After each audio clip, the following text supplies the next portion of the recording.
তিস্তা আমরা প্রজেক্ট নিয়েছি, তিস্তা প্রজেক্ট, তিস্তা পুরো নদীটাকে ড্রেজিং করা, বানানো, পানি সংরক্ষণ, এই সমস্ত বিষয় সেটা নিয়ে আলোচনা হয়েছে। এবং তিস্তা এবং গঙ্গার জন্য আমার বিশেষ করে গঙ্গা চুক্তি 2026-এ ওই চুক্তির মেয়াদ শেষ হবে। তবে এটা যদি নবায়ন নাও হয় চুক্তি কিন্তু অব্যাহত থাকবে। তবে এখানে যেহেতু চুক্তির মেয়াদটা শেষ হবে, 30 বছর মেয়াদী চুক্তি আমরা করেছিলাম, তো এটা প্রধানমন্ত্রী নরেন্দ্র মোদী বলেছেন। আমরা এটাই হচ্ছে যে একটা টেকনিক্যাল গ্রুপ করা হবে, যে যেটা মমতা ব্যানার্জি বলেছেন, হ্যাঁ ওটা ওনার খুব, যে ওনার সঙ্গে আলোচনা করেনি, উনি তো ছিলেন না দিল্লিতে। আমি নিজেই তো যোগাযোগ করার চেষ্টা করছি, তখন ছিলেন না, থাকলে নিশ্চয়ই ওনাকে নিয়ে আমরা আলোচনা করতাম, আমি করতাম। আর আগে যে ফোন নাম্বারটা ছিল, ওনার একটা মোবাইল ফোন নাম্বার ছিল, আমি অনেক ইলেকশন উনি যখন জিতছেন তখনও চেষ্টা করেছি, পরে শুনলাম যে এখন আর মোবাইল ফোন ব্যবহার করেন না। যাই হোক, আমার কথা হচ্ছে যে কাউকে বাদ দেওয়া হবে না, আর এখানে টেকনিক্যাল গ্রুপ আসবে, কথা বলবে, আলোচনা করবে, তারপরে সমঝোতা হবে। আর মমতা ব্যানার্জির যে চিঠি, সেটা তো উনি লিখেছেন ওনার দেশের প্রধানমন্ত্রীকে, এটা তো তাদের আভ্যন্তরীণ ব্যাপার, এখানে আমার তো কিছু বলার নাই, এটা সম্পূর্ণ ভারতের আভ্যন্তরীণ ব্যাপার। এ ব্যাপারে আমার তো নাক গলানোর কোনো দরকারও নাই, কিছু বলার দরকার নেই। আমার সাথে সকলের সম্পর্ক ভালো, মমতা ব্যানার্জির সম্পর্কও খুব ভালো, আবার প্রাইম মিনিস্টার নরেন্দ্র মোদী, তাদের সঙ্গে সম্পর্ক ভালো, অন্যান্য সব দলের সঙ্গে আমার সম্পর্ক ভালো। আমি এটুকু বলতে পারি যে ভারতের প্রত্যেকটা দল মত নির্বিশেষে সকলের সঙ্গে আমার একটা সুসম্পর্ক আছে। আর তিস্তা, আমাদের তিস্তা প্রজেক্টটা, এটা তিস্তা প্রজেক্ট কিন্তু আজকের না, আমার মনে হয় সেই যুক্তফ্রন্টের যে 21 দফা, সেখানেও বোধহয় এটা দেওয়া ছিল, এবং আমাদের আওয়ামী লীগের বিভিন্ন এসে কিন্তু এইটা ছিল যে তিস্তা প্রজেক্ট করতে হবে।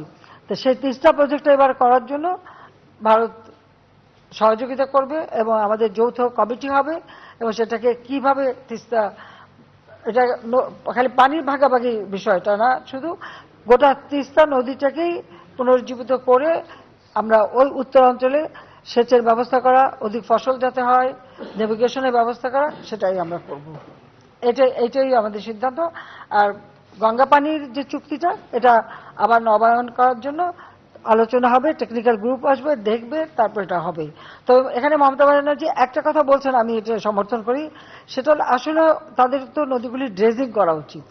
ফারাক্কায় সিল্ট জমে যাচ্ছে, অন্যান্য নদীগুলিতে সিল্ট জমে যাচ্ছে, এই ড্রেজিং এর কাজটা যদি তারা করতে পারেন, তাহলে ওই তাদের যে পানির অভাবটা, বিশেষ করে পানীয় পানির যে অভাবটা, সেই অভাবটা কিন্তু থাকে না।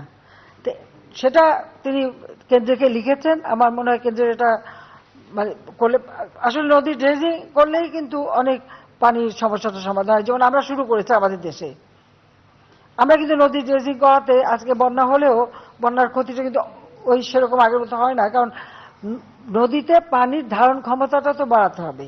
শুধু তাই না, আমার নির্দেশ হচ্ছে এইভাবে যে নদী যতটুকু নদী ততটুকু, আর কতটুকু ড্রেজিং হবে সেটা হিসেব করে করতে হবে।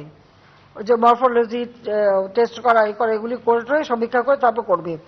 পাশাপাশি একটা বাফার জোন রাখতে হয়, কারণ আমাদের বর্ষাকালে যে পানিটা বাড়ে, এই পানিটাও যেন ধারণ করতে পারে নদী, তারপরে তার একটা জায়গা যেটা বাফার জোন বলে। এরপরে হচ্ছে বাঁধের আগে কিন্তু ওই জায়গাটা থাকতে হবে যে নদীর পানিটা বাড়লে পরে সেই পানিটা যেন ধারণ করা হয়। ওই পানিটা আবার শীতের দিকে যখন কমে যায়, তখন ওই জায়গাটা কিন্তু আবার চাষ করা যায়, ওখানে আমরা চাষ করি, ওখানে ফসল হয়, আবার বর্ষার সময় ওই জায়গাটা পানি ভরে যাবে। বাংলাদেশের নদীগুলি ঠিক এইভাবে আমাদের মানে ব্যবস্থা নেওয়া দরকার, তাহলেই কিন্তু আমাদের অনেক সমস্যার সমাধান হবে। কথাগুলি বললাম, এটা কিন্তু আমার কথা না, এটা আমি আমার বাবার মুখে বারবার এই গল্পগুলি শুনতাম, এটা তিনি আমাদের শিখিয়েছেন, তার কাছ থেকেই শোনা। কাজে এই যে নদীর ড্রেজিং, এবং এটা ওনাকে শুনেছি যে দ্বিতীয় বিশ্বযুদ্ধের আগে নিয়মিত নদীগুলির ড্রেজিং হতো, কিন্তু দ্বিতীয় বিশ্বযুদ্ধের সময় সেই ড্রেজারগুলিকে কনভার্ট করে ফেলা হয় গানবোটে, এবং সেগুলি ব্যবহার করা হতো গানবোট হিসেবে। ওই ড্রেজিংয়ে এটা পাটা ফেলে দিয়ে ওটাকে জাহাজ হিসেবে ব্যবহার করা, তারপর থেকে এই ড্রেজিংটা বন্ধ।